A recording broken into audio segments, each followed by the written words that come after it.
ছাদ কৃষি সম্পর্কে মানুষ এখন অনেক বেশি সচেতন হচ্ছে। নাগরিক জীবনকে স্বাভাবিক ছন্দে ধরে রাখার জন্য ছাদ কৃষি উদ্যোগগুলো পরিণত হয়েছে অন্যতম ক্ষেত্র। এক্ষেত্রে গণমাধ্যমের পাশাপাশি সামাজিক যোগাযোগ মাধ্যমগুলো গুরুত্বপূর্ণ ভূমিকা রাখছে। ঢাকা মিরপুর ডিওএইচএস এর মুসলিমা বেগমের ছাদ কৃষি থেকে বিস্তারিত জানাচ্ছেন শাইখ সিরাজ। ঢাকা মিরপুর ডিওএইচএস আবাসন এলাকার বাসিন্দা মুসলিমা বেগম ছোটবেলা থেকেই কৃষি এবং প্রকৃতির প্রতি তার দুর্বলতা থাকলেও বর্তমানে নগর জীবনে একাকিত্ব গোছাতে গড়েছেন ছাদ কৃষি। 6 তলা বাড়ির উপরে 2200 বর্গফুটের ছাদে উৎপাদন করছেন সবজি, ফুল, ফল, রকমারি উদ্ভিদ। এগুলো বাড়ি বানানোর সময় তো আপনি করেছেন? এটা প্ল্যান করেছিল, কারণ আমার হাজবেন্ড উনিও একজন গাছ প্রেমী ছিলেন। তো ওইভাবে প্ল্যান করেই করেছি। তোমরা কি খেয়েছেন একবার? হ্যাঁ, এখনো খাইনি, ওখানে ধরেছে একটা। ওটা আম তো মাশাআল্লাহ বেশ ভালো আম হয়েছে।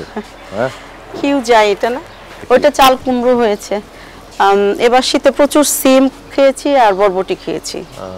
তিনি শুধু নিজেদের প্রয়োজন মিটিয়েই থেমে নেই, ছাদ কৃষির তাগিদ অন্যদের মাঝেও ছড়িয়ে দিতে কাজ করছেন সামাজিক যোগাযোগ মাধ্যমে।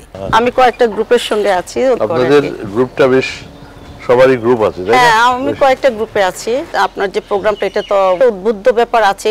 তখন থেকেই মানুষ চিন্তা করেছে যে আচ্ছা ঠিক আছে, আমারও ছাদ হবে, একটা বাড়ি হবে, আমিও করব। তার দাবি, বিভিন্ন গ্রুপ ভিত্তিক সামাজিক আন্দোলনে মানুষ অনেক বেশি সচেতন হচ্ছেন, পারস্পরিক সম্পর্কের ভেতর দিয়ে গড়ে তুলছেন ছাদ কৃষি।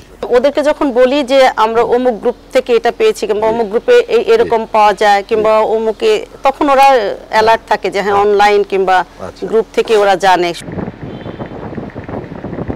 ছোটবেলা থেকেই গাছগাছালির প্রতি ভালোবাসা, সেই চেতনা থেকে বড় হয়ে এটি একটি নিয়মিত চর্চায় রূপ নিয়েছে আর প্রতিষ্ঠা লাভ করেছে এরকম একটি ছাদ কৃষিতে। গণমাধ্যমের প্রচারণা এবং সামাজিক যোগাযোগ, এই দুটি ক্ষেত্রই বাংলাদেশের শহর অঞ্চলগুলোকে এই সবুজায়ন করার ক্ষেত্রে কিছুটা ভূমিকা রাখছে। ঢাকার মিরপুর ডিওএইচএস এর মুসলিমা বেগমের ছাদ কৃষি থেকে শাইখ সিরাজ, চ্যানেল আই।